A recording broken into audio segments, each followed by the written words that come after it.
de la jornada. Vamos a empezar ahora con una presentación de la implementación de mejoras en el marco de eficiencia energética en la planta fraccionadora de la compañía Mega. Va a estar a cargo de Edgardo Fica, quien es gerente de mantenimiento de la compañía, y el ingeniero Norberto Kessel, que es ingeniero de confiabilidad y gestión de activos. Vamos a utilizar la misma modalidad de hoy. Va a haber algunas presentaciones durante la tarde, que son 3 más, así que al final vamos a trabajar con la dinámica de preguntas por escrito y hacemos un panel al cierre. Bien, gracias. Bueno, buenas tardes. Bueno, nosotros vamos a hacer una presentación en principio de la compañía y después Héctor va a explicar el tema del programa de eficiencia energética que estamos llevando adelante en Compañía Mega. Bueno, Compañía Mega es una empresa argentina que opera en el mercado desde abril del 2001. El objetivo que tiene nuestra compañía es agregar valor al gas natural producido en la cuenca neuquina a través de la separación y el fraccionamiento de los componentes ricos del gas, es decir, el etano, el propano, el butano y la gasolina natural, siendo el etano la principal materia prima de la industria petroquímica argentina. Compañía Mega es una sociedad anónima cuyos accionistas son YPF, Petrobras y Dow Chemical. Bueno, la ubicación geográfica de las instalaciones es una de las características particulares de nuestra compañía. El proceso posee 2 instalaciones principales, una ubicada en Loma La Lata, que es la planta separadora, y otra, la planta fraccionadora, que se encuentra en Bahía Blanca. Estas 2 plantas están unidas a través de un poliducto de 12 pulgadas de diámetro y 600 kilómetros de longitud, que corre a través de 4 provincias: Neuquén, Río Negro, La Pampa y Buenos Aires. Yendo a la planta separadora Loma La Lata, que es la que vemos aquí en la foto, esta planta está emplazada en el yacimiento Loma La Lata, provincia de Neuquén, y es abastecida con el gas producido en la cuenca neuquina.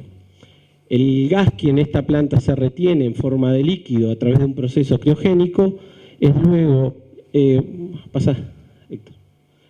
enviado a la planta fraccionadora a través de un poliducto, como yo les decía recién, de 12 pulgadas y 600 kilómetros de longitud, el cual posee 24 estaciones de válvulas que permiten sectorizarlo y una estación intermedia de bombeo ubicada en proximidades de la ciudad de Coronel Belisle.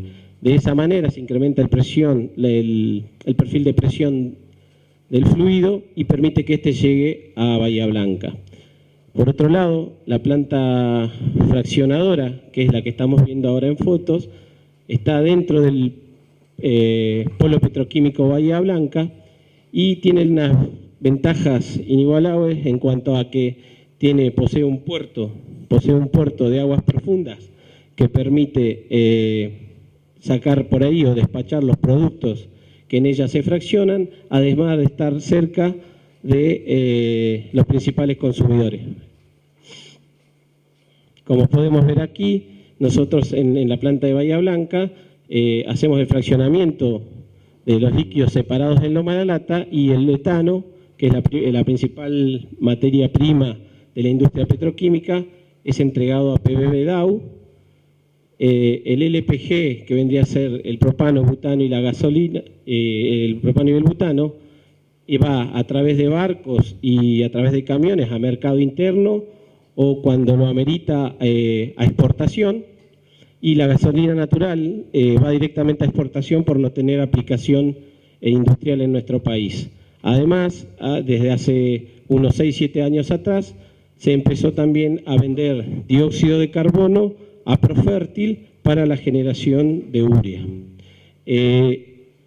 Siendo la planta Loma La Lata, tenemos acá un poquito representado en este esquema básico el proceso que llevamos adelante. Bueno, como yo les comentaba, la planta es abastecida por el gas que se genera en la cuenca neuquina, y si recordábamos el objetivo, que era agregarle valor a ese gas,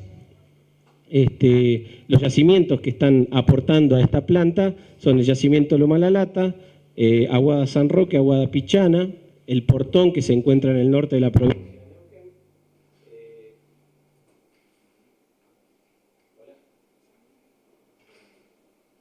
Ahí está. El Portón, que se encuentra en el norte de la provincia de Neuquén, el Orejano y Rincón del Marburullo, dos yacimientos nuevos que están teniendo ahora exploración del tipo shale. Bueno, ese gas cuando llega a la planta llega a una presión aproximada de 59 kilos por centímetro cuadrado y a unos 20 grados, entre 20 y 25 grados centígrados de temperatura, y ingresa a la primera etapa de acondicionamiento del gas de entrada. Bueno, el acondicionamiento del gas se hace en una serie de equipos, como pueden verse aquí en esta foto, y el objetivo de esta etapa es eliminar ciertas impurezas que trae el gas natural, como pueden ser partículas sólidas que se eliminan a través de filtros, partículas líquidas que se eliminan en separadores, o en este caso en tipo de slack catcher, que son los que capturan los baches de líquido que pueden venir en la corriente, y también se acondicionan en temperatura a través de intercambiadores gas-agua.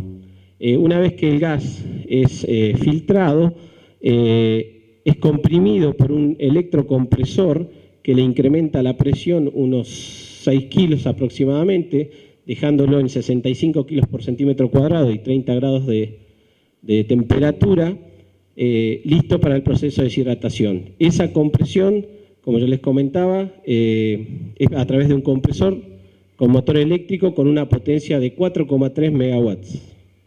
Luego de esa etapa, el gas pasa a la siguiente etapa, que es la deshidratación. Como su nombre lo indica, la deshidratación es la eliminación del agua que contiene el gas en estado de vapor. Y esto se realiza a través de tamices moleculares, que forman el relleno de estos equipos, que son equipos absorbedores, donde el gas ingresa por la parte superior, pasa a través de todo el lecho sólido y sale por la parte inferior. Cuando el gas sale en esta parte, en la parte inferior, queda con un punto de rocío de menos 100 grados centígrados. Este proceso es sumamente importante porque es el que permite que el gas después entre a un proceso criogénico, es decir, un proceso de bajas temperaturas para lograr la licuefacción del gas. Este tipo de lechos que están contenidos en estos equipos son del tipo regenerable, es decir, que después de un determinado tiempo se regeneran para que queden nuevamente en servicio. Y eso se logra a través de calentamiento de gas, que se realiza en un horno hasta 240 grados centígrados, y vuelve un cachito. Ahí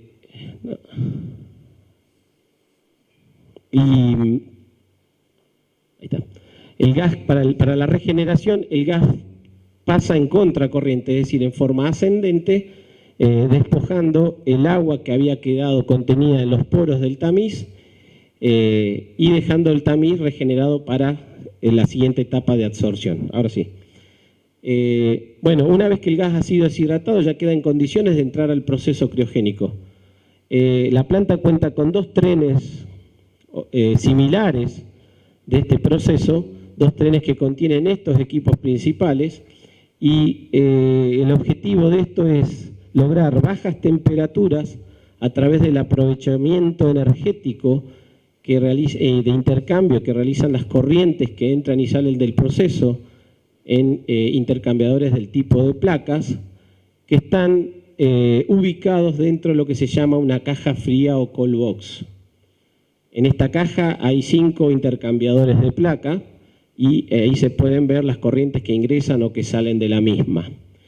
Eso es por un lado. Y por otro lado, hay una corriente que pasa a través de lo que se llama un turboexpansor, ¿sí?, que se ve aquí en blanco, que es el hielo que se forma, producto de que el gas sufre una caída brusca de presión que que genera el enfriamiento del gas que luego pasa a la torre demetanizadora, ¿sí? Y es ahí donde se termina de realizar el proceso de demetanización, en donde esa torre, ¿puedes volver, Héctor? Esa torre tiene un perfil de temperatura que va de los menos 97 grados centígrados en el tope a más 15 o 15 grados positivos en el fondo, a unos 23 kilos por centímetro cuadrado de presión. El líquido, que es el producto objeto de esta instalación, se obtiene por fondo y los gases que van ascendiendo se denominan gases residuales y son los que intercambian luego calor con las corrientes entrantes. Ese gas residual sale por el tope de la torre y es tomado por un compresor que está solidario al eje de este expansor para comprimirlo y dejarlo en la siguiente etapa. Estos son unos claros ejemplos de eficiencia energética y de integración. Como decía, el proceso siguiente es la compresión del gas residual. Una vez, pasa Héctor, esa se realiza en 3 turbocompresores, son compresores centrífugos accionados por turbinas a gas. Aquí se ven las 3 turbinas que trabajan en paralelo y permiten comprimir el gas residual que prácticamente tiene metano después de haber pasado del proceso de separación, y es el que se inyecta a los gasoductos para ser transportado a los centros de consumo, ¿no? De aquí inyectamos nosotros los gasoductos principales, NEUA 2, Centro Este 1 y Centro Este 2. La potencia instalada que tenemos aquí son 27,3 megas por cada uno de los equipos, ¿no? Esta vendría a ser la turbina de gas que usa como fuel gas el gas propiamente dicho, y el compresor centrífugo, que es el que hace la compresión del gas residual. Por último, el proceso, hablábamos de que los productos del fondo de la torre van a lo que se llama el área de bombeo de NGL, que es el área donde se va a comprimir este producto y enviar a través de un poliducto hasta la planta fraccionadora Bahía Blanca, 600 kilómetros distante de esta planta. Y esto se realiza con electrobombas del tipo multietapas con 0.75 megawatts de potencia cada una. Las presiones que se logran aquí en la cabecera de bombeo rondan los 95 a 100 kilos por centímetro cuadrado, llegan hasta la planta intermedia de bombeo, unos 280 kilómetros de esta, a unos 45 kilos, de ahí se elevan nuevamente a 100 y llegan a la planta terminal en Bahía Blanca en 40 kilos. Todo este proceso de bombeo que va a lo largo del poliducto, los 600 kilómetros es monitoreado desde la sala de control de Loma La Lata. Y la información llega allí de cada una de las 24 válvulas que posee el ducto a través de una fibra óptica. Y esto se va monitoreando instante a instante. Bueno, el paso siguiente, lo va a realizar Héctor y vamos a explicar un poquito el tema del programa. Gracias, buenas tardes a todos. Bueno, habrán visto que el proceso es básicamente un proceso termodinámico que toma como materia prima una fuente energética para generar un producto energético por un lado y otro producto con fines orientados a la petroquímica. En 2014, Mega estaba con la inquietud de mejorar la eficiencia energética, su desempeño energético, y Quan, como prestadora de servicio, ya estaban certificados en la norma ISO 50001, y le presentó un plan operacional que es el que pueden ver en pantalla.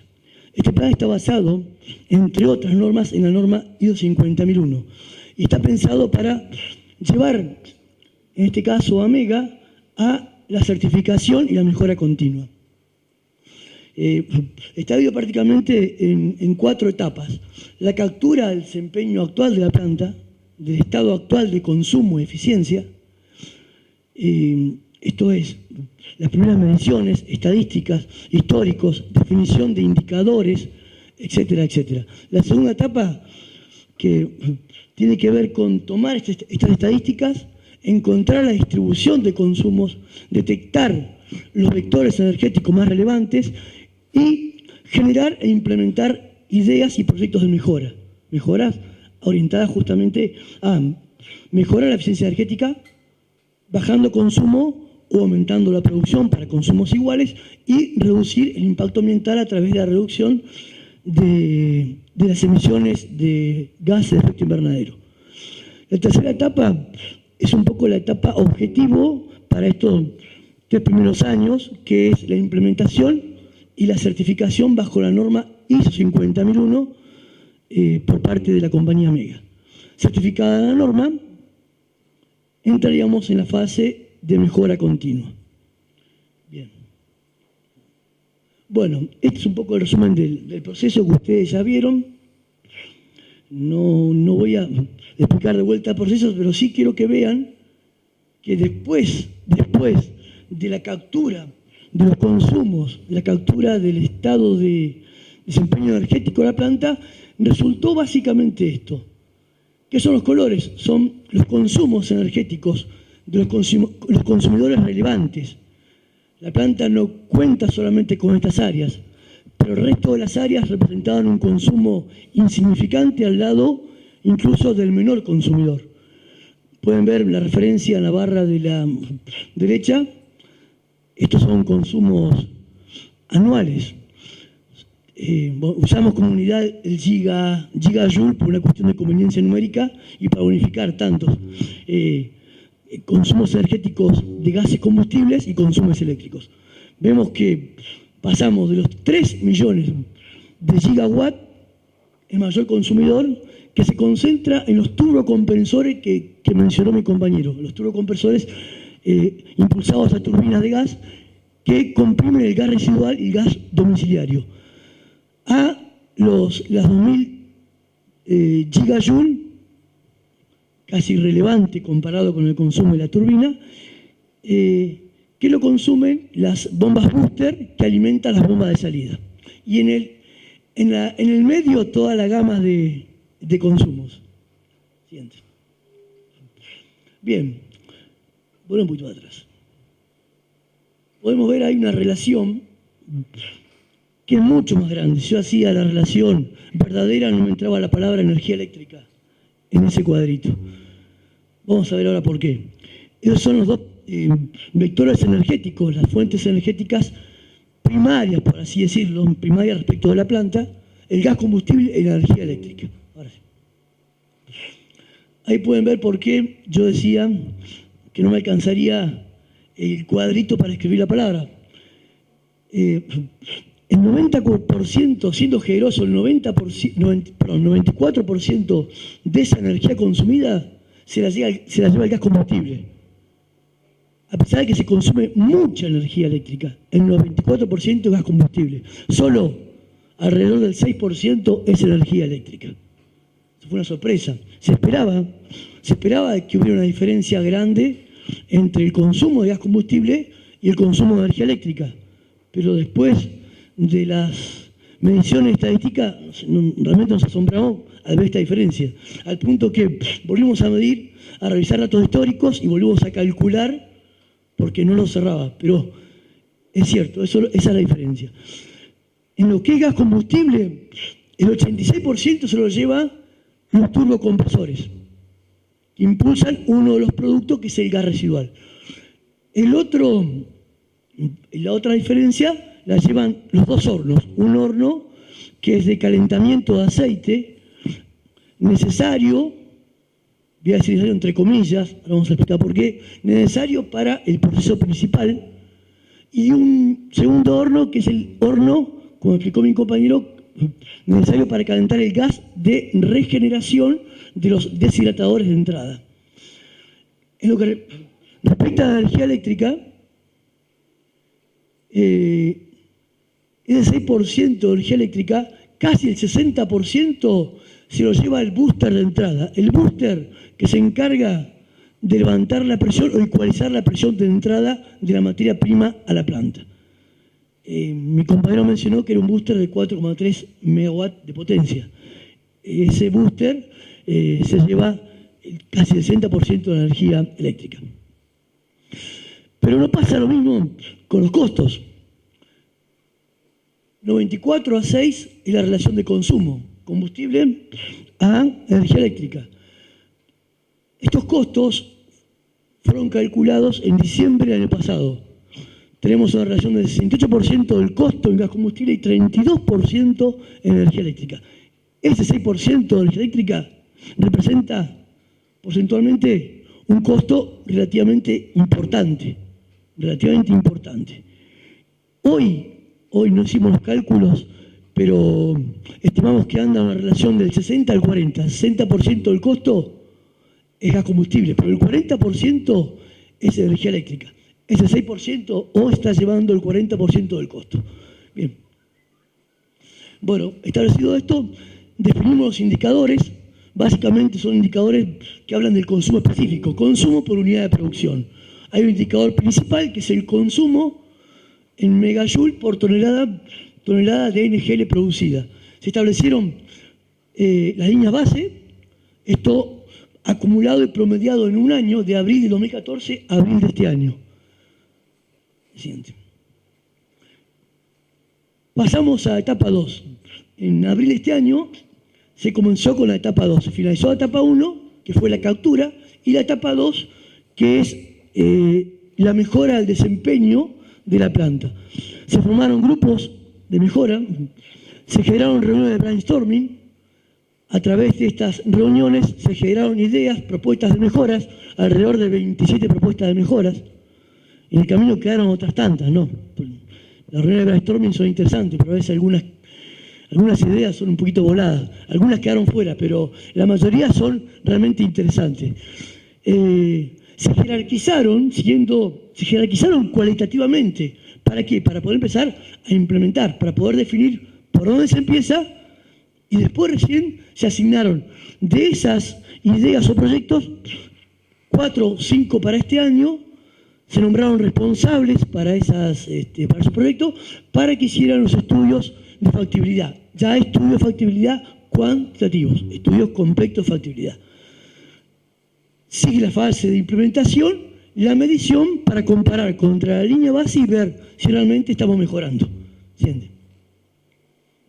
Bien, de todas esas ideas o proyectos, habían 3 que estaban orientados a mejorar el desempeño en el área 360, que es el área de aceite caliente. El aceite que, como dije hoy entre comillas, iba a ser usado o es usado por el núcleo del proceso. Recuerden que el proceso es un proceso termodinámico, es un intercambio de presiones y temperaturas. Ocurrió que cuando el grupo estudiaba estas mejoras que tienen que ver con poner variadores de velocidad a los motores, con mejorar la eficiencia del horno, etcétera, etcétera, producción de Mega, paralelamente, y participando junto con el Grupo de Eficiencia Energética, estaba trabajando en estudiar las nuevas condiciones que han cambiado ya hace un par de años, condiciones tanto de la materia prima como del proceso, y detectaron que han habido cambios en la materia prima. Gran parte de esa materia prima hoy viene del shale gas, que se encontró que el gas viene con una temperatura superior a la de antes. Y ya viene hace rato, y las estadísticas arrojaron que estas condiciones se van a mantener por un tiempo prolongado. Cambiaron las condiciones de proceso. Se encontró que ese delta de temperatura necesario ya lo trae el gas, y la diferencia la aporta la compresión adiabática del booster de entrada. Este booster que consume mucha energía eléctrica es el que aporta esa diferencia de temperatura necesaria.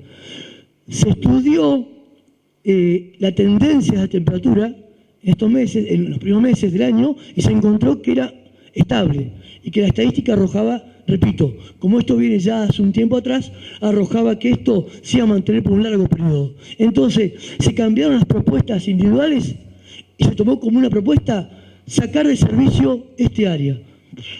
Sacar de servicio y probar durante un mes si esto no cambiaba la producción, porque si me cambia a mí la producción, yo no logro eficiencia. Lo único que logro es bajar el consumo. Se paró en mayo. A la fecha, la producción no ha cambiado. No ha movido la aguja en cuanto al volumen ni a la calidad de la producción. Pero sí vemos que la línea base está ahora por encima del perfil que llevamos hasta la fecha, en estos 4 meses, en el consumo específico, megajoule por tonelada. El promedio a la fecha de este consumo específico, desde mayo a la fecha, arrojó que el consumo específico bajó en cerca del 9%, 8,8% para ser más preciso, ha disminuido el consumo específico. Es decir, se logró eficiencia energética. Esperábamos lograr estos valores a fin de año. Ese era el objetivo, lograr entre el 8 y el 10% a finalizar el 2015. Hoy tenemos ya una tendencia que muestra que el consumo se redujo en eso. El costo en 4,2% y la emisión de CO2, principalmente gas de efecto invernadero, en 6,7%. Esto se midió y se puede certificar. Siguiente. Bueno, aquí finaliza. Esto es lo que muestra, el slide siguiente lo que muestra proyectos que están en el escritorio, se están estudiando en cuanto a factibilidad de implementación.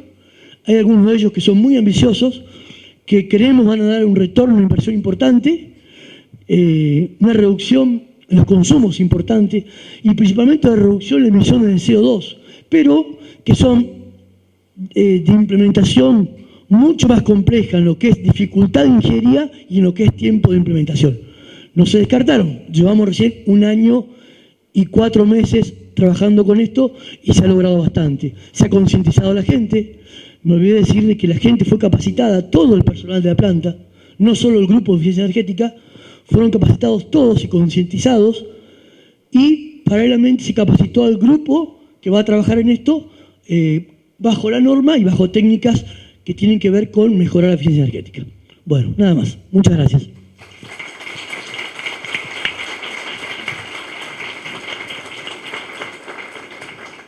Bien, gracias Héctor. El ingeniero Marcos Martínez, que es de la empresa YPF del Complejo Industrial Plaza Huíncul, se desempeña como jefe del Departamento de Procesos y nos va a comentar sobre la gestión energética en los complejos industriales de YPF. Buenas tardes. La idea de la charla que hemos preparado para hoy es tratar de comentar cuáles son las principales acciones que ha implementado YPF a lo largo de los años en todos sus complejos industriales en la búsqueda de una gestión energética eficiente.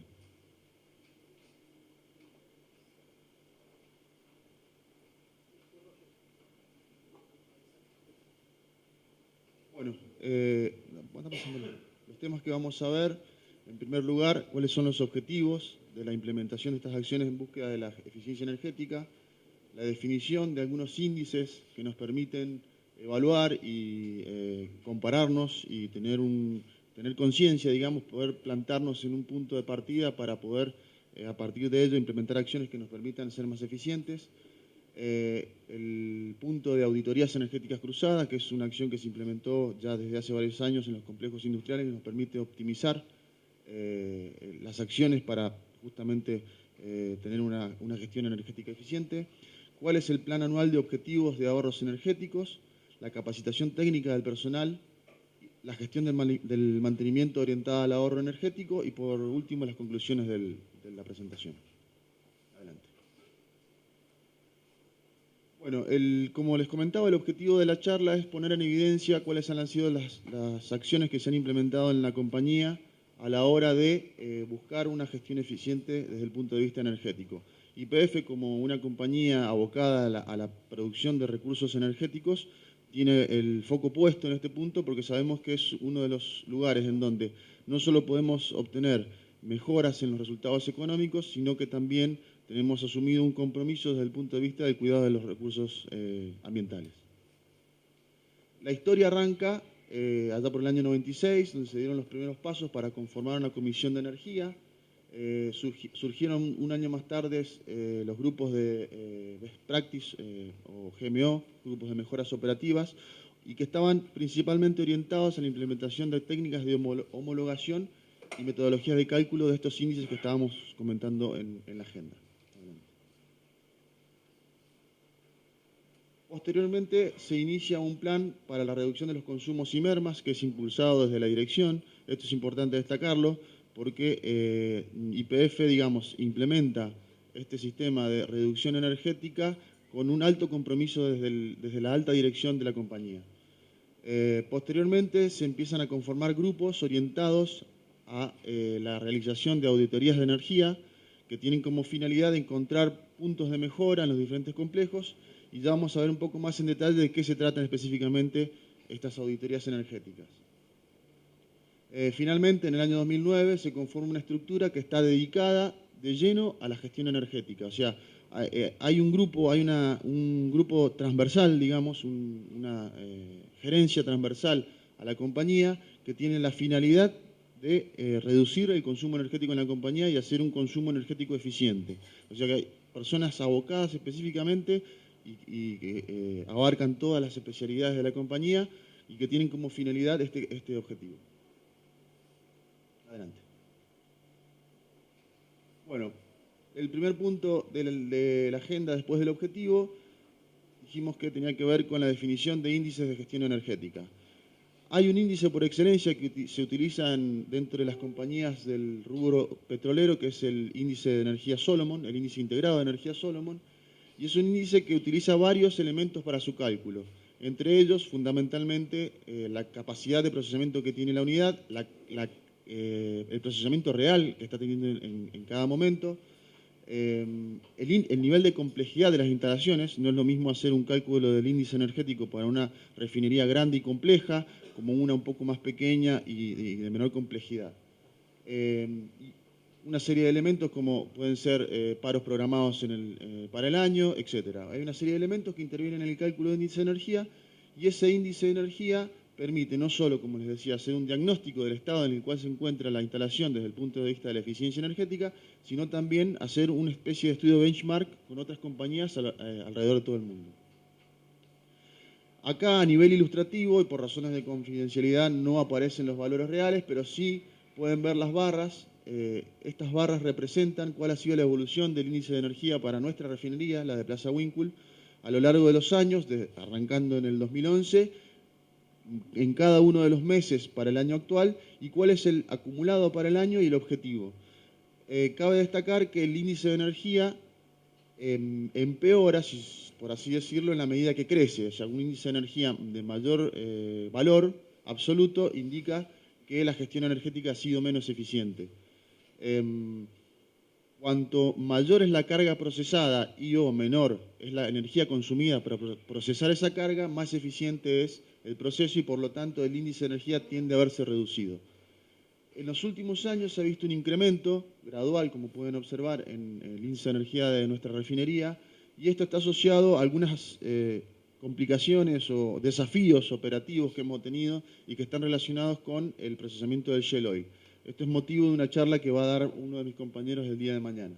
Pero fundamentalmente destacar que, bueno, la gestión energética se evalúa, se sigue y se mejora de alguna manera siguiendo indicadores de energía como son el índice de gestión energética global y algunos otros que son definidos puertas adentro de la refinería y que no forman parte de este mecanismo de comparación internacional, por decirlo de alguna manera. Adelante. El siguiente punto tiene que ver con las auditorías energéticas. Habíamos mencionado más temprano en la agenda que se habían desarrollado a lo largo de los años grupos de personas que están abocadas a la gestión energética, y estas personas, estos grupos de energías, fueron implementando el desarrollo de auditorías energéticas. Estas auditorías energéticas se realizan habitualmente una vez al año y se realiza una por cada complejo industrial y también dentro de logística, y están conformados los grupos de auditoría por especialistas o profesionales y técnicos de todas las especialidades de la compañía. Básicamente es un proceso en el que hay que salir al campo, donde se hace una inspección en planta de los equipos de mayor relevancia y se evalúan las condiciones operativas de mantenimiento de las instalaciones principales que tienen que ver con la operación energética de la unidad de negocio. Dentro de los ítems que se evalúan, no son todos, no es un listado exhaustivo, pero sí son los principales. Se evalúan venteos y pérdidas de vapor. Existen diferentes metodologías para calcular cuáles son las pérdidas asociadas a un venteo de vapor. Esos venteos de vapor pueden estar originados por razones operativas o por las condiciones en que se encuentran las instalaciones. A veces las instalaciones no han sido operadas dentro de los rangos, digamos, para el cual fueron diseñadas.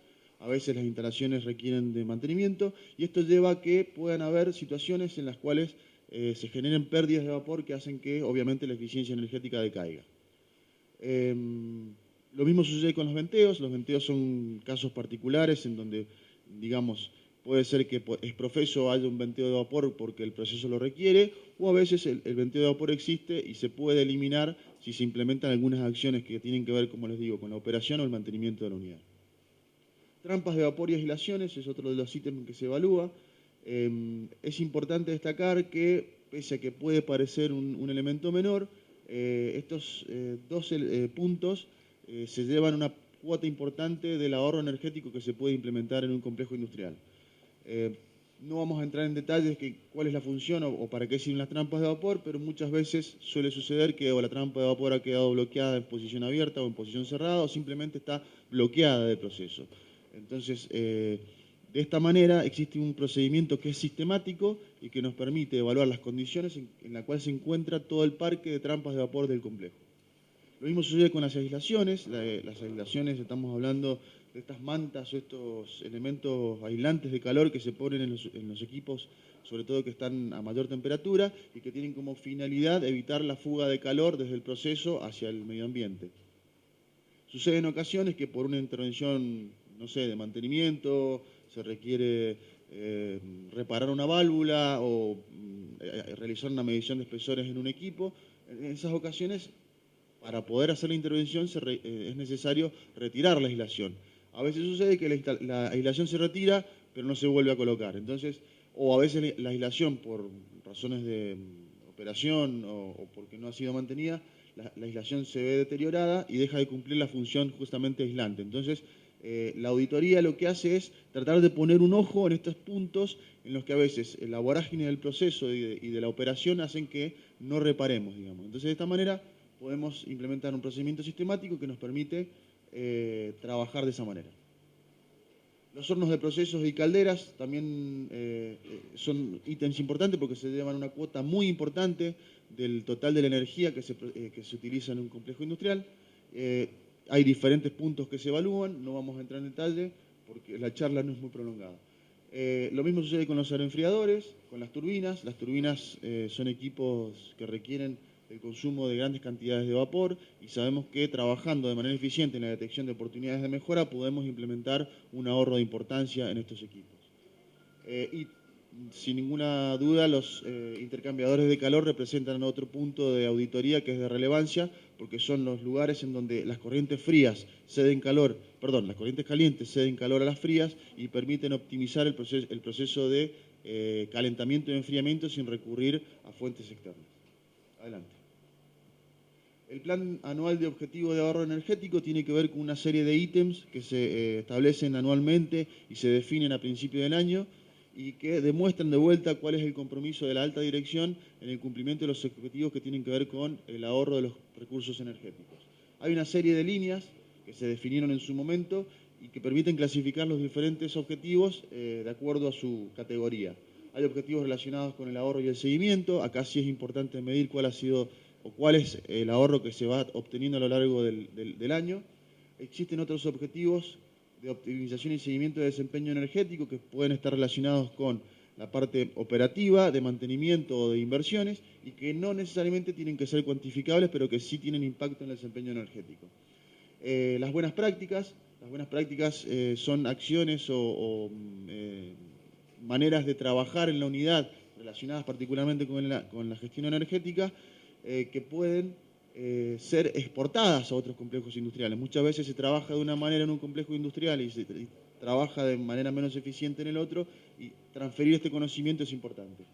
Las acciones estratégicas a mediano plazo que tienen que ver con estudios técnicos y el desarrollo de oportunidades de inversión para la mejora de la eficiencia energética, acciones dirigidas a la ISO 14064, esta es la norma que tiene que ver con el ahorro o la reducción y la medición de las emisiones de gases de efecto invernadero.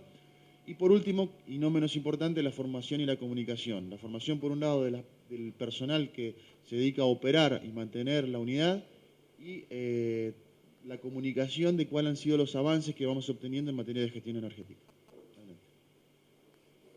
La capacitación decíamos que es un punto muy importante. YPF es una compañía que soporta gran parte del conocimiento que tiene su gente en la formación permanente, no solo en cuestiones que tienen que ver con lo meramente técnico, sino también que están relacionadas con los aspectos energéticos. La capacitación no solo busca mejorar o incrementar el nivel de conocimiento del personal abocado a la gestión energética, sino lograr compromiso en materia de gestión energética, compromiso y conocimiento. Algunos de los ejemplos que se han tocado a lo largo del tiempo que llevamos realizando ¿Por qué digo auditorías energéticas? Porque habitualmente se aprovecha la oportunidad en que se conforma el grupo de auditores en cada uno de los complejos para realizar capacitaciones que tienen que ver con la gestión energética. Por ejemplo, operación de válvulas de potencia en turbinas de vapor, principios teóricos y operativos en hornos de proceso, funcionamientos de trampa de vapor, difusión de indicadores, capacitación acerca de cuál es el plan de avance en los objetivos, etc. Hay un listado prolongado, pero es importante destacar que la capacitación forma uno de los ítems estratégicos del POARE, del Plan de Ahorro de Recursos Energéticos de la compañía. Adelante. Y por último, la gestión de mantenimiento orientada al ahorro energético. Esto tiene que ver con procesos que tienen mayor demanda o requerimiento en determinada época del año. Ahí podemos ver, existen algunos servicios de energía que tienen mayor demanda, por ejemplo, en la época estival, como pueden ser los equipos aeroenfriadores o las convectivas de los hornos que están en servicio. De esta manera, lo que se hace es trabajar en el mantenimiento y la reparación, en la limpieza de estos equipos, en épocas en donde la demanda es menos intensa, ¿no? Y lo mismo sucede para determinados procesos que tienen mayor demanda en el invierno, como pueden ser los tracing eléctricos y de vapor y las trampas de vapor. Habitualmente, como la demanda de este servicio es mayor en épocas frías, las intervenciones de mantenimiento suelen realizarse en la época invernal, digamos, donde no hay una demanda intensiva de estos servicios. Adelante.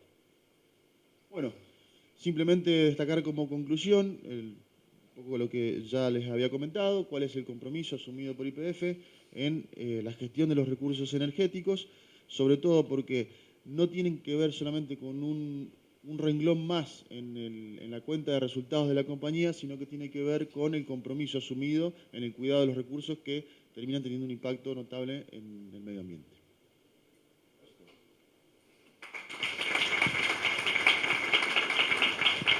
Gracias, Marcos. Seguimos con Natalia Radocaj, que también es de YPF, del Complejo Industrial de Plaza Huíncula, es ingeniera de procesos, y nos va a contar sobre integración energética en el proceso de producción de metanol. Bueno, buenas tardes a todos. La idea de la presentación es poder transmitir desde la experiencia que tenemos con la planta de producción de metanol en la zona, a través de lo que implica la tecnología, debido a que es una planta relativamente nueva, de aproximadamente 14 años, de puesta en marcha, la posibilidad de tener una eficiencia energética y un sistema integrado y complejo en la recuperación energética. Los temas a tratar tienen que ver con, de alguna forma, una breve descripción de las unidades que conforman el proceso, el pretratamiento, reformación y recolección del condensado del proceso, compresión y síntesis de metanol, la eliminación de livianos, destilación y reutilización del agua de la torre rectificadora, que de alguna forma son procesos directamente ligados a la recuperación energética. Y como evidencias en el consumo racional de energía, vamos a hablar sobre el aprovechamiento de los gases de combustión, el tren de intercambio del gas reformado y el beneficio del precalentamiento de cargas, reacciones de síntesis de metanol para la generación de vapor de media presión, que es vapor usado como materia prima, generación de vapor de alta presión, fundamental para mover una turbina de 15 megawatts de potencia y con eso hacer el movimiento de compresores para el loop de síntesis, sistema de enfriamiento que tenemos en la planta y nuestra predicción buscamos de alguna forma trabajar con los aeroenfriadores, bajar la temperatura utilizando el aire y el excedente sí trabajar con agua de enfriamiento, pensando siempre en el recurso de agua limitado de la zona. Y bueno, también respecto a lo que es seguimiento de variables críticas del proceso, es importante desde el punto de vista de seguimiento y control operativo, haciendo seguimiento de balances de vapor, seguimiento de procesamiento de carga y verificando que haya algún equipo que no esté trabajando en forma eficiente o en forma adecuada. Y por último, desde el punto de vista de eficiencia, es puntualmente el cambio de uno de los equipos que están incorporados dentro del ducto de gases. Si no tuviéramos una planta integrada energéticamente no sería tan importante, pero este equipo genera aumentar en 2% la eficiencia global del horno reformador. Bueno, finalizando las conclusiones. En este esquema lo que se ve en forma clara y simplificada es la interrelación que hay de todos los procesos que conforman la unidad. Y arrancamos con el gas natural materia prima.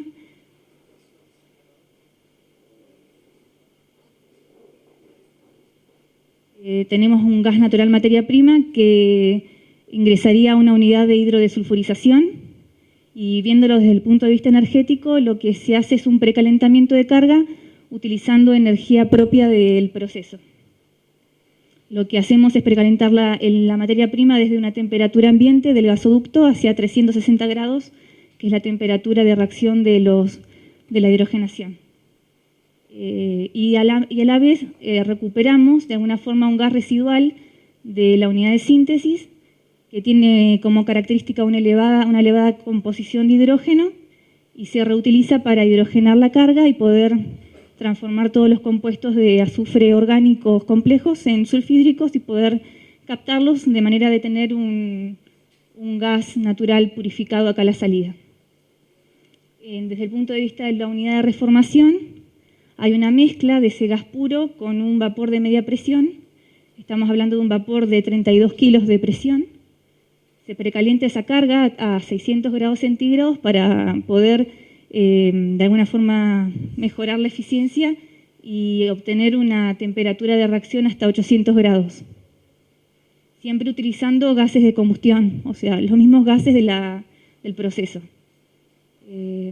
A la vez, esa energía extra es utilizada a través de gas natural combustible, pero como mucho del gas de purga residual de la reacción se quema en los quemadores, únicamente el 2% de gas natural de buen poder calorífico es utilizado para alcanzar esa energía. Luego ese gas o producto de la reacción, que es gas reformado, que bueno, de alguna forma tiene como grandes componentes hidrógeno, monóxido de carbono, dióxido de carbono y componentes que no reaccionan como nitrógeno que viene en la carga y metano que es propio de una conversión que no es global, son comprimidos para poder ingresar a la unidad de síntesis. Pero hay un excedente de vapor debido a que es necesario en la mezcla una relación molar de 2,5 moles de carbón, de vapor respecto al carbón. Es muy importante esa relación en el uso de la eficiencia energética, debido a que si esa relación es muy alta, estaríamos precalentando un exceso de vapor y de alguna forma generando carga extra al reformador. Y si tuviéramos una baja relación de vapor, podemos coquizar el horno y generar problemas mucho más graves. La idea de esa compresión es recuperar todos esos gases de salida del gas reformado, bajar su temperatura y también recuperar un condensado de proceso que en la planta representa casi el 60% de alimentación de agua a las calderas. Por lo tanto, es importante desde el punto de vista de reciclado de agua. Ese gas comprimido ingresa a la unidad de síntesis como carga fresca y también de alguna forma se mezcla con un gas de purga de reciclo para mantener una relación de 3,1 o 3,5 molar entre la carga fresca y el reciclo. Lo que obtenemos como producto de la reacción lo vamos a ingresar a un separador y vamos a poder sacar los gases por la parte superior y el metanol crudo, que es el metanol más agua y componentes no deseados de la reacción, que luego se van a purificar en la unidad de destilación. Otro tema importante es que en la unidad de destilación vamos a obtener el metanol como producto deseado con una gran pureza y por el fondo vamos a recuperar agua, que también representa un 10% de alimentación a la caldera, a las calderas. Por lo tanto, para nosotros la planta tiene una integración bastante grande respecto a lo que es consumo de agua, ya que solo necesitamos un 30% de agua cruda para poder sostener el sistema. Lo demás lo cubriría el mismo proceso.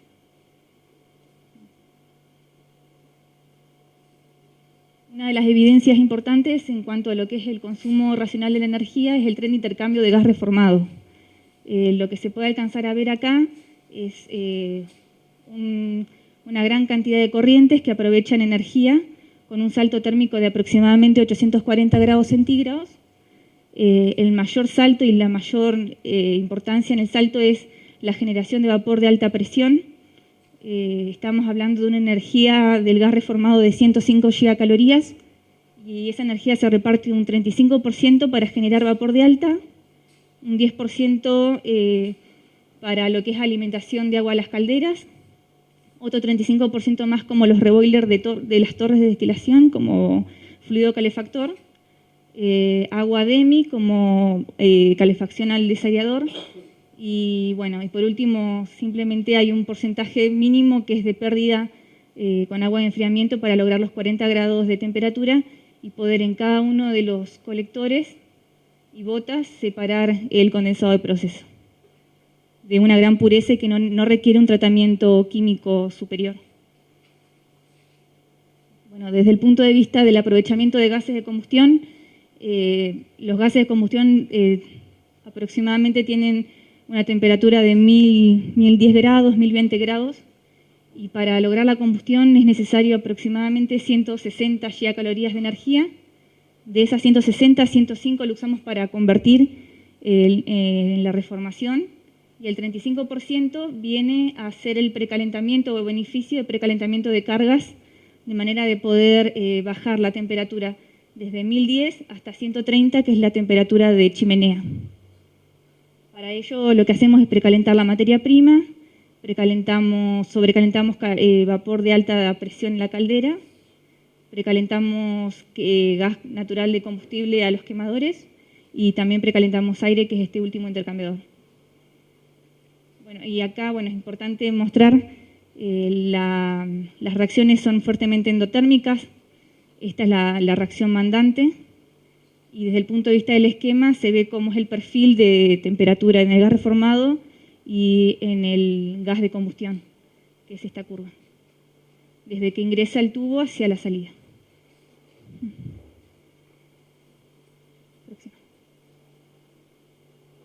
Desde el punto de vista de la reacción de síntesis hay otro aprovechamiento más. Puntualmente para la producción del metanol las reacciones son exotérmicas, entonces trabaja el reactor como un equipo de tubo coraza. Sobre la carcasa tenemos agua en ebullición inundada y para controlar la temperatura y evitar deformaciones de internos y justamente evitar problemas con los catalizadores, se genera vapor de media presión, que el 50% de ese vapor se utiliza en la planta para materia prima en el reformador, y controlamos la temperatura de manera de que no se dispara o prácticamente se mantiene constante. Otra evidencia fundamental es el hecho de poder utilizar el vapor de alta presión como energía para la turbina y movilidad de compresores. Tenemos dos compresores importantes en la planta, el de make-up de carga fresca, que comprime de 19 kilos a 83 kilos en el loop de síntesis, y el segundo compresor es un compresor que también está unido a un eje solidario, que es el compresor de reciclo, que simplemente se encarga de recuperar el delta de presión del loop de síntesis de metanol. Y respecto a uno de los últimos puntos, queríamos mencionar la importancia de una de las inversiones a futuro que vamos a tener en en la compra de un equipo en el ducto, que en este caso es importante porque justamente por la gran complejidad o integración energética de la planta, poder reemplazar este equipo va a generar la posibilidad de aumentar, como se ve en esta curva, bueno, en este caso en esta recta, 2 puntos en la eficiencia y poder obtener la eficiencia de diseño. Actualmente este equipo tiene fisuras hemos tenido problemas de shock térmicos y bueno, tiene también fouling propio del ensuciamiento del aire por los grandes vientos que tenemos en la zona, entonces la eficiencia ha bajado muchísimo. De esta forma podemos pasar de 170, que es la temperatura que tenemos actual de salida, a 130. Para terminar, desde el punto de vista de una conclusión, la idea era mostrar por ahí que la planta tiene muchos ahorros desde el punto de vista de generación de vapor de alta presión a través de reacción de reformación, de media presión a través de reacción de síntesis, poder recuperar los gases de combustión prácticamente en forma completa, solamente se utiliza en los cálculos una pérdida del 1% de energía, y bueno, el suministro de calor a los reboiler porque la turbina tiene 2 etapas de extracción y el vapor de media va a materia prima y el vapor de baja va a calefacción a las torres de destilación. Y bueno, fundamentalmente también poder usar el gas residual del proceso como adición al gas de uso domiciliario de manera de reemplazar y ahorrar ese consumo.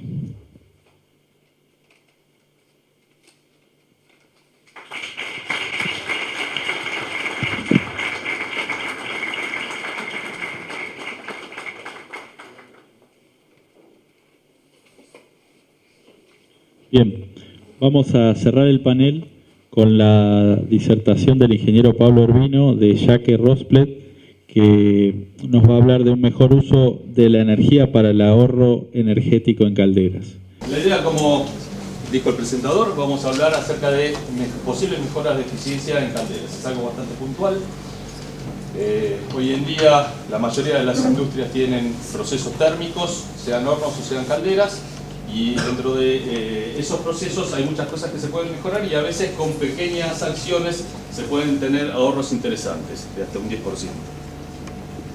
Durante la presentación vamos a ver una introducción, vamos a hablar de cuáles son las pérdidas habituales en los procesos de calderas, cómo se pueden llegar a monitorear esos procesos, esas pérdidas, la optimización, cómo se puede llevar adelante, posteriormente algunos ejemplos reales para que vean cuáles son los números reales que se consiguen y finalmente las conclusiones. Entonces, empezamos con la eficiencia. La eficiencia normalmente se la puede entender como un índice que nos dice cuánto estamos aprovechando nosotros de la energía que estamos utilizando. Otra forma de ver la eficiencia es a través de las pérdidas, viendo cuánto estamos perdiendo en vez de cuánto estamos aprovechando. Normalmente en calderas una de las formas para analizarlo es a través de las pérdidas. Desde ese punto de vista vamos a enfocar esta charla. ¿Por qué necesitamos ser eficientes en el tema de calderas? Básicamente por el constante aumento de los combustibles. Eso hace a la economía del productor, del fabricante, pero también hace a la competitividad. Hoy en día estamos en un mundo globalizado, y así como estamos en un mundo globalizado, el que no es eficiente tiende a desaparecer, el competidor se lo termina comiendo, entonces necesita ser.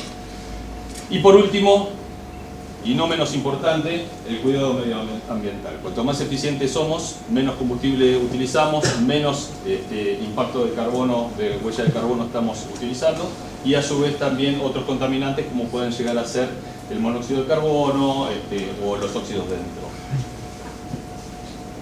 ¿Cómo se logra esto? Bueno, simple, dando un vistazo simplemente al sistema. Tenemos a continuación una imagen de una caldera esquemática, en donde básicamente lo que sacamos es la energía útil, sea en forma de vapor o en forma de agua caliente, hay calderas también de agua caliente o de aceite térmico, por ejemplo. Y después vemos un montón de otros elementos que son focos de posibles pérdidas. Por ejemplo, la radiación que la caldera emite hacia el exterior, pierde energía, pierde calor hacia el exterior.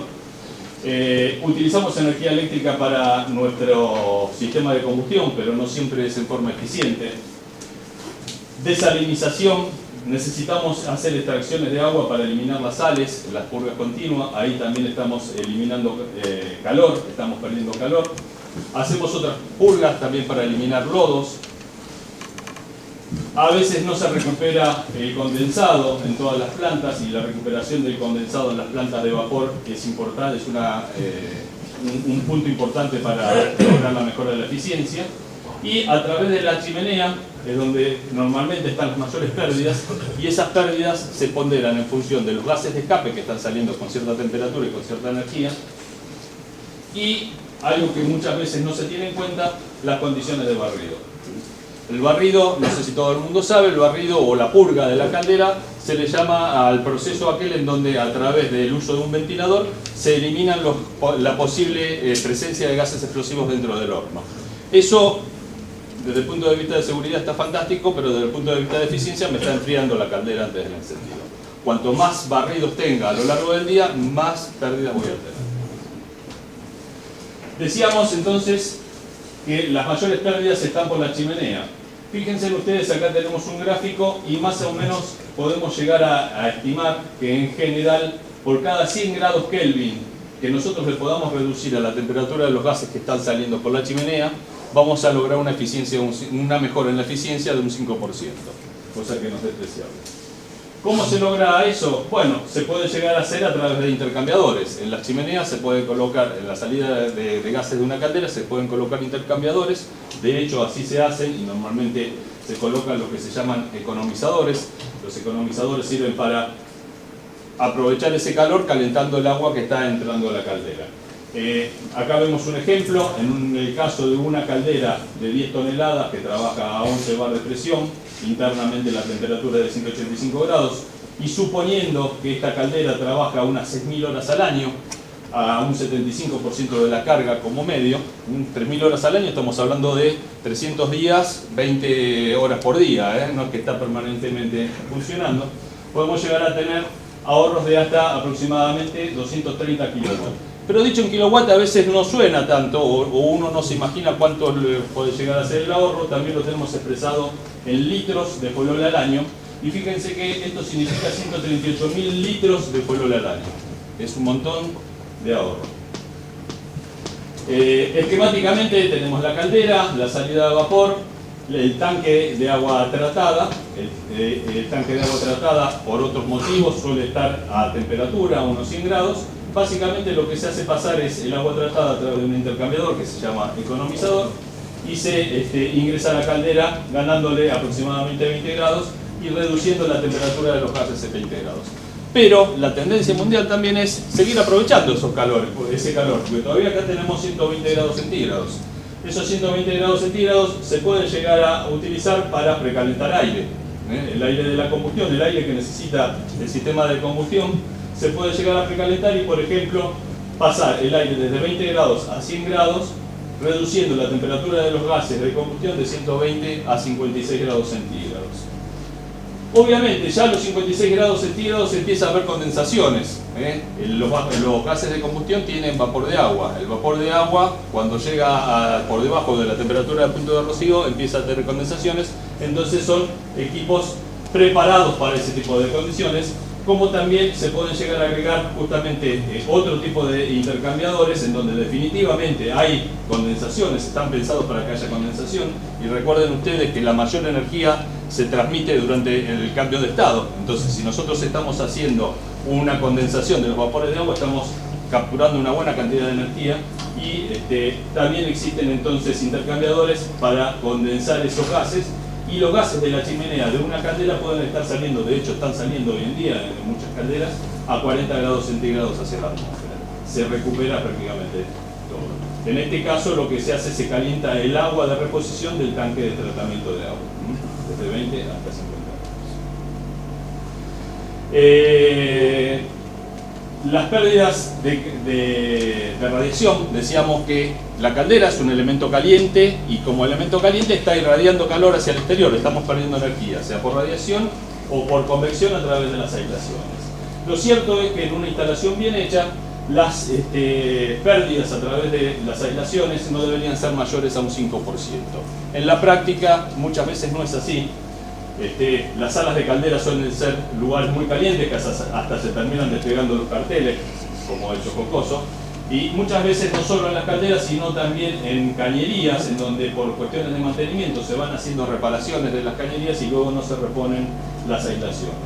El hecho es que, como ejemplo, en una caldera de 10 toneladas, que trabaja 11 bar, más o menos para tener siempre el mismo criterio, hacemos siempre el mismo ejemplo, reduciendo las pérdidas de calor a través de la envuelta, que se pueden evidenciar muy bien a través de termografías, reduciendo nada más que un 5%, los ahorros que se tienen son de aproximadamente 28 kilowatts, que a lo largo del año, trabajando 6.000 horas año, son 16.800 litros de combustible. Fíjense, parece despreciable un 5%, pero significa 16.800 litros de fuel.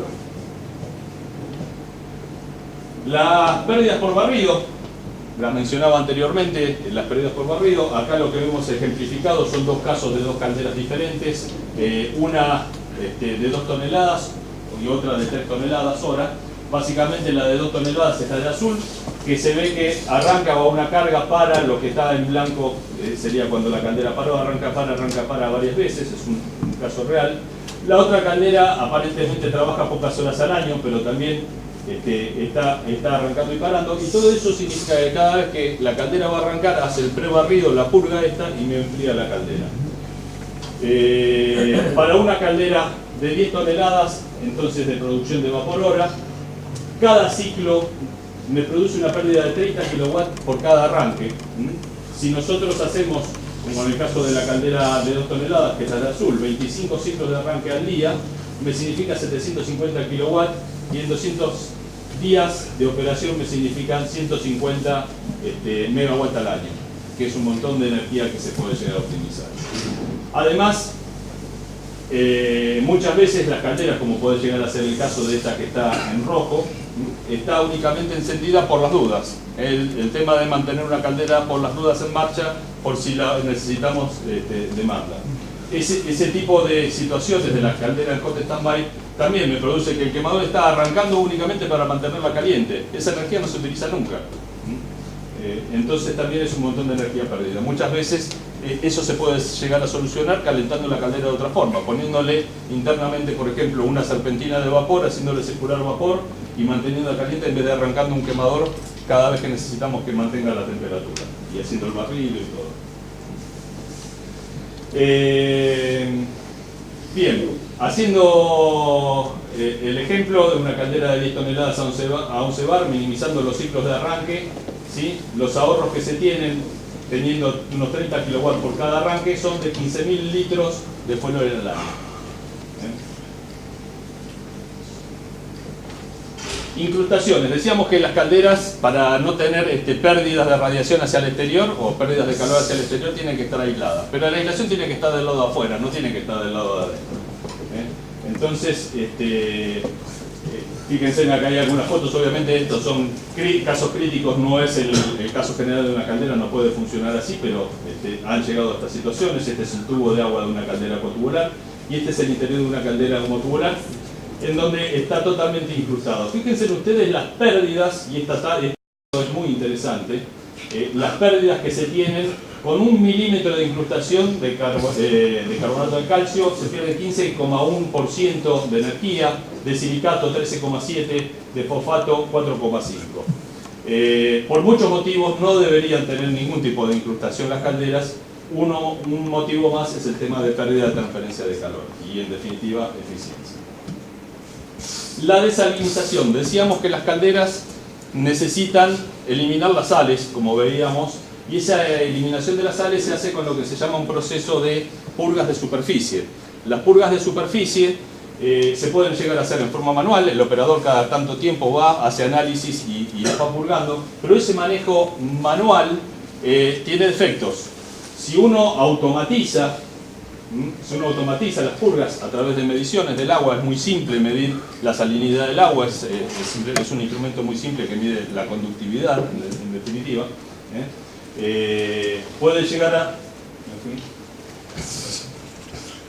Puede llegar a mejorar también la eficiencia, simplemente con el hecho de automatizarlo. Fíjense, una desalinización manual de una caldera puede llegar a tener una tasa de entre un 8 y 10% de purgas, y la desalinización automática 5. Como ejemplo tenemos dos casos, una caldera de 10 toneladas a 20 bar y otra de 15 a 20 bar, trabajando un 75% de la carga en promedio, unas 6.000 horas al año. Fíjense la cantidad de agua que nos ahorraríamos en un caso y en el otro, automatizándolo. En definitiva, la cantidad de combustible, de energía que se ahorra, en el primer caso 570 megawatts, en el otro 850 megawatts, y en combustible tampoco es nada despreciable, 56.800 o 84.700 de kilogramos de fuel oil al año. Antes de seguir con el siguiente paso, recordamos un poco algunos conceptos de combustión. Básicamente, si tenemos una combustión, esta sería la condición estequiométrica, cantidad de aire ideal. Normalmente en las calderas lo que se busca es tener una condición sobreestequiométrica, pero con la menor cantidad de exceso de aire posible. De acá para la derecha estamos graficando exceso de aire de combustión, de acá para la izquierda defecto de aire para la combustión. Cuando tenemos defecto de aire de combustión, obviamente que tenemos grandes formaciones de inquemados en forma de monóxido de carbono, en forma de hidrocarburos sin quemar. Cuando tenemos exceso de aire, tenemos presencia en los gases de combustión de oxígeno, ciertos porcentajes de oxígeno que vamos a ir midiendo como función del exceso de aire que estoy teniendo. Hacia la derecha vamos a tener pérdidas por enfriamiento, si seguimos aumentando el exceso de aire, y hacia la izquierda, si trabajamos con defecto de aire, tenemos formaciones de hollín, ensuciamiento de la caldera, que eso también me va a terminar quitando transferencia térmica. En conclusión, esta zona así rayada es la preferencial para trabajar con el exceso de aire en una caldera. Ese se tendría que llegar a ser la zona. Ahora, en la práctica, cuando uno ajusta un sistema de combustión, puede llegar a tener un ajuste de combustión que está representado normalmente por el exceso de aire que tiene la combustión, y esa representación del exceso de aire, tenemos un caso típico acá de un ajuste de combustión que se hizo manteniendo 20 grados centígrados de temperatura ambiente, era el aire que estaba ingresando a nuestro sistema de combustión en la caldera, y una presión atmosférica relativamente normal de 1013 milibares. Fíjense ustedes que si cambian las condiciones atmosféricas, y es un sistema de combustión tradicional que no tiene correcciones por temperatura, por presión o por caudales, cambiando nada más que 25 milibares la presión atmosférica, subiendo, que es algo totalmente lógico que pueda llegar a aumentar la presión atmosférica, vemos que al haber más presión mi ventilador va a tomar más aire, y ese aire se va a ver reflejado como exceso de aire en la combustión, y el exceso de aire en la combustión vamos a ver que es nocivo para la eficiencia. Entonces, fíjense ustedes que básicamente con una variación de la presión atmosférica la cosa me cambia, sin haber tenido ningún cambio mecánico o físico en el quemador. Si me cambia la temperatura desde 20 grados centígrados a 0 grados centígrados, que puede llegar a pasar también, fíjense que también me aumenta el exceso de aire que yo voy a tener en mi combustión y en mi caldera. Si para el otro lado me varía la presión en forma negativa, también me está cambiando el comportamiento. Y si me varía la temperatura desde 20 grados a 40 grados, voy a estar trabajando con valores de oxígeno más bajos. ¿Qué significa que yo voy a estar trabajando con valores de oxígeno más bajos? Que voy a estar en la parte de la izquierda de la curva que les mostraba antes. Voy a estar generando ensuciamiento de la caldera, voy a estar generando grandes cantidades de monóxido. Entonces, la conclusión para la regulación de cualquier sistema de combustión de una caldera es que nunca habría que trabajar acá, porque en esta zona estamos trabajando con ensuciamiento, con deficiencia de la combustión. Por eso, las calderas tradicionalmente se las regulan con cierto exceso de aire, alejados con un margen de seguridad de la condición límite, que sería esta. Eso hace que las calderas estén trabajando permanentemente con mayor exceso de aire que el que podrían estar trabajando. Y ese mayor exceso de aire es aire que me está entrando a la caldera, está robando energía, está robando calor y se lo está llevando por la chimenea. Entonces, cuando uno coloca un analizador de gases de combustión, que automáticamente, una sonda lambda que también se la suele llamar, y automáticamente corrige la combustión, puedo llegar a trabajar acá, sobre esta línea, sobre la línea azul, y no tener que trabajar con un huelgo. Esa es la explicación para la cual se colocan las sondas de oxígeno, y básicamente lo que se puede llegar a lograr son disminuciones del valor de exceso de aire de entre un 1,5 y un 2% de oxígeno con respecto a una regulación sin este tipo de controles. Con ese tipo de soluciones o de implementaciones, o sea, se ahorra colocando un sistema de control de oxígeno, medición de gases y corrección de la combustión, se logran optimizaciones de entre 1,5 y 2% del oxígeno, que repercute, en el caso de una caldera de 10 toneladas, siguiendo el mismo ejemplo, en un ahorro de unos 50 kilowatts, que significan 29.925 litros de fuel oil al año. Otro tema que veíamos en la introducción es el tema de la recuperación del condensado. Las calderas normalmente generan vapor y ese vapor evoluciona en el proceso de la planta y luego el de evolucionar se transforma en condensado. No todo el condensado vuelve a la caldera.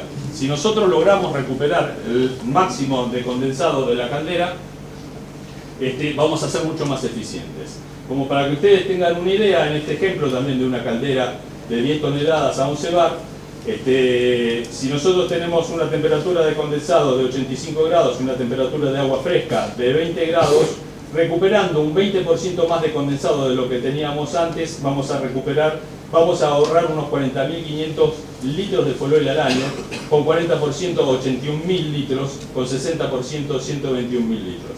Es un montón de dinero. Básicamente lo que estábamos viendo acá lo podemos llegar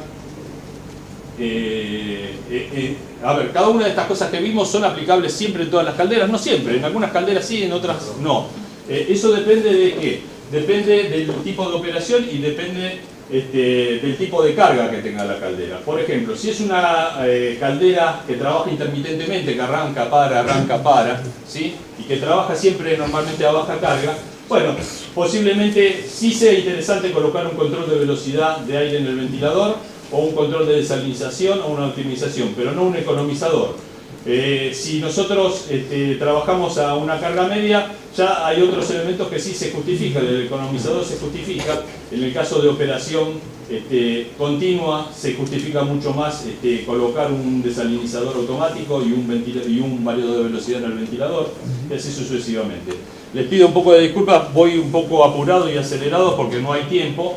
El material igual ustedes lo tienen como para consultar. Bueno, básicamente, ¿qué hacer?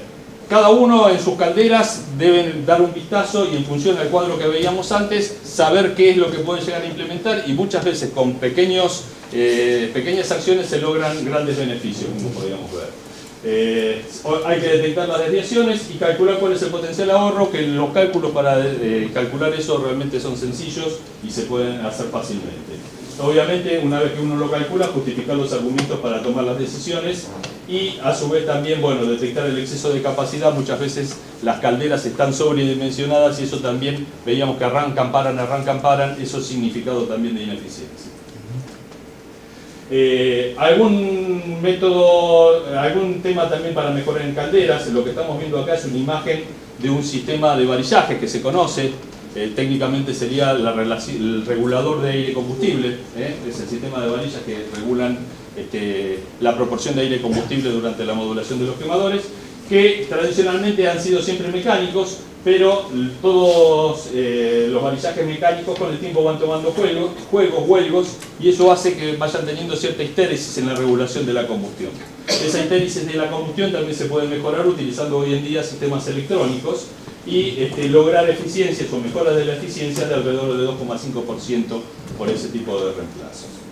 Decíamos hace un rato el tema de utilización de variadores de velocidad. Nos referíamos específicamente a los ventiladores. Los ventiladores de aire de combustión normalmente están accionados por motores eléctricos y esos motores eléctricos y esos ventiladores en general están sobredimensionados. No solo están sobredimensionados, sino también que muchas veces las calderas, como veíamos, no trabajan siempre al 100%, trabajan al 50%, al 70%, entonces en esas condiciones se pueden llegar a bajar las vueltas. Recuerden ustedes siempre que la potencia absorbida por un motor eléctrico varía en forma cúbica con respecto a la velocidad. ¿Qué quiere decir? Que si nosotros tenemos el doble de caudal de aire, vamos a tener un consumo de energía 8 veces mayor, 2 al cubo. Y al revés lo mismo, si yo le estoy bajando las vueltas a un ventilador a la mitad, estoy bajando la potencia consumida 8 veces, que es enorme esa reducción. Bien, decíamos la implementación de intercambiadores de calor, como economizadores, como calentadores de aire. Recordamos que reduciendo la temperatura en 100 Kelvin se logran mejoras de un 5%. La reducción a través de la implementación de automatismos midiendo los gases de combustión, se pueden medir oxígeno, se puede medir monóxido y en función de eso corregir la combustión. La optimización a través de la sintonía de los instrumentos que me manejan la caldera para que no arranque y pare tan seguido, para lograr que el reparto de la carga sea más uniforme. De esa forma se logran, sin ningún gasto, simplemente sintonizar instrumentos y de esa forma se logran mejoras. Muchas veces esto a veces cuesta de entender, pero haciendo la analogía con un vehículo, con un auto, si nosotros sabemos que en la esquina tenemos un semáforo que vamos a frenar, no tiene sentido que en la esquina anterior aceleremos el auto para llegar al semáforo y tener que frenar. Más o menos el concepto es ese. La sintonía de los instrumentos es importante para que vayan alcanzando lo que nosotros necesitamos paulatinamente y no forzando una producción rápida para después tener que parar la caldera, tener que hacer barrido y eso nos produce ineficiencia. El tema de los controles automáticos de desalinización, estamos, bueno, voy a ir bypaseando esto. Sí. Nos produce ahorro de dinero la desalinización y un beneficio colateral que también se pueden llegar a utilizar intercambiadores de calor para recuperar el calor del agua que estamos extrayendo por las purgas. Agregar sistemas modulantes de combustión. Acá vemos el ejemplo de quemadores que trabajan en etapas con quemadores que trabajan modulantes. A continuación vienen los ejemplos reales. Estos ejemplos los pueden ver ustedes en la documentación, porque ya nos quedamos sin tiempo. Es interesante que lo vean. Y básicamente vamos a las conclusiones directamente.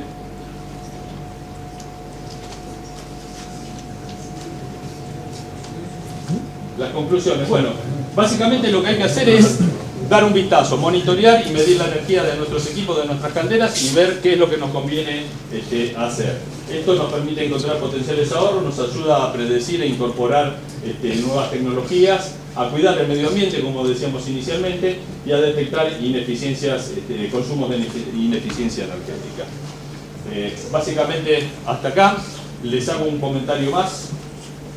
Todo esto está sacado de un libro. Ese libro es un libro que originalmente fue escrito en alemán, ya tiene la versión en inglés y también está la versión en español. Quienes estén interesados se pueden contactar y podemos ver la forma de hacérselo llegar en español.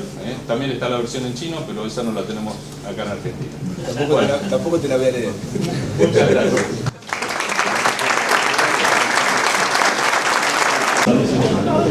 Vamos con las preguntas y cerramos el panel. Gracias. Bien, tenemos para cerrar la ronda de preguntas, si hay alguna de los chicos.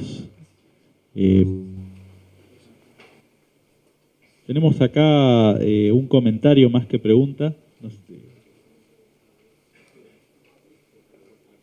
Raúl Ciudadane, ¿por dónde estás? Bueno, nos dejaba un comentario que lo leemos para que es para Pablo, vos que hablaste sobre... dice, los primeros pasos en gestión energética en refinerías comenzaron en 1990 con la implementación de los factores guías de la energía en todas las refinerías de YPF. Esto permitió ahorrar energía con y sin inversión importante. Sí, básicamente lo que planteaba, ¿no? A veces con pequeñas sanciones, que no hace falta grandes inversiones, se puede ahorrar energía. Es simplemente medirlo y sacar las conclusiones.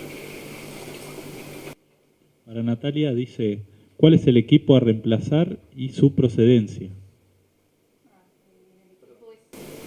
El equipo es el E104, es el precalentador de aire, y su procedencia es Dinamarca, que es Apex Group. Es de Apex Group. Es el precalentador de aire.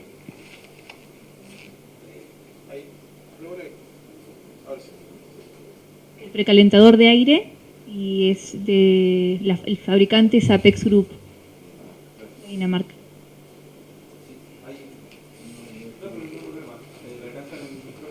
No, está bien, claro que se escucha. ¿Marcos está en IPF no? Sí. Ah, sí, ahí.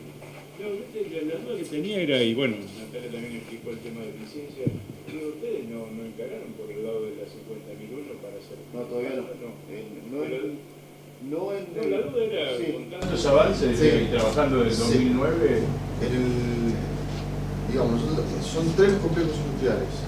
La Plata, Luján y Plaza Winkle en orden de magnitud e importancia. Puntualmente hoy en día solamente están en etapa, está implementada la 50.001 en La Plata, en el complejo, no en refinería, sino en la parte petroquímica. Y están por certificar este año, entiendo. ¿Pero qué? No está certificado. La 50.001. 50.001. Y nosotros... Pero no de huella de carbono. No, la 50.001. Y entonces,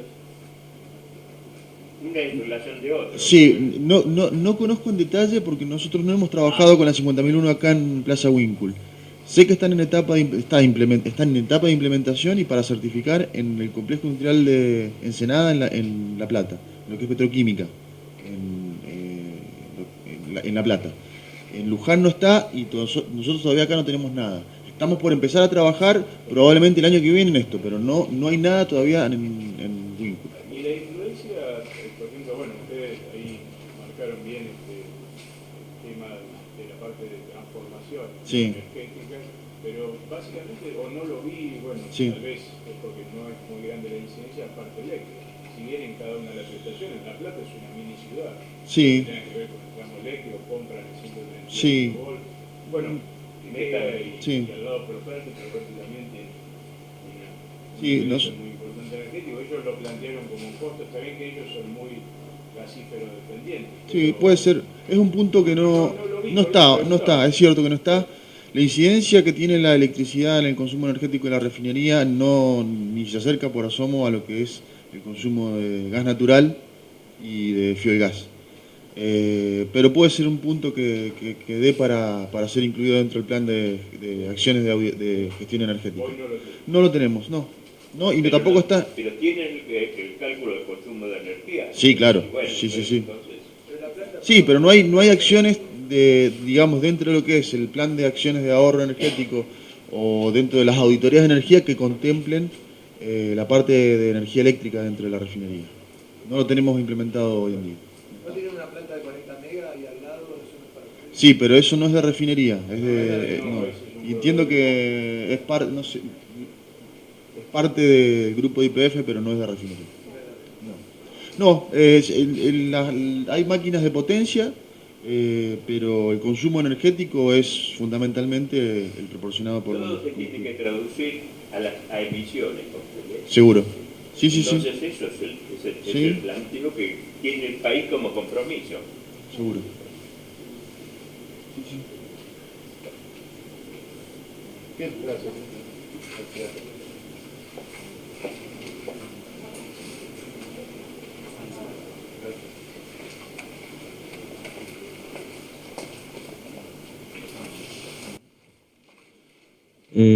Acá para Pablo. Dice, aplicar un condensador al final de la salida de humos ¿no generaría mucha pérdida de carga? ¿Cómo contemplan la condensación ácida? Bien, básicamente hay condensación y la condensación es ácida porque son vapores de agua que están en contacto con CO2, entonces es una condensación ácida. Esos condensadores se hacen de materiales especiales, resistentes, aceros inoxidables resistentes, y obviamente que cada elemento que uno va agregando en el circuito de gases me va generando una pérdida de carga adicional. Normalmente las pérdidas de carga de ese tipo de intercambiadores, de cualquiera, sea un economizador que viene inmediatamente a la salida de la caldera, un calentador de gases, de aire con los gases o un intercambiador del tipo de condensación, tienen pérdidas de cargas bajas. Por eso también los tamaños que tienen son considerables. Normalmente la pérdida de carga está en el orden de unos 50 milímetros de columna de agua o menos. Y eso, por lo general, el sobredimensionamiento de los ventiladores lo absorbe. Gracias, Pablo.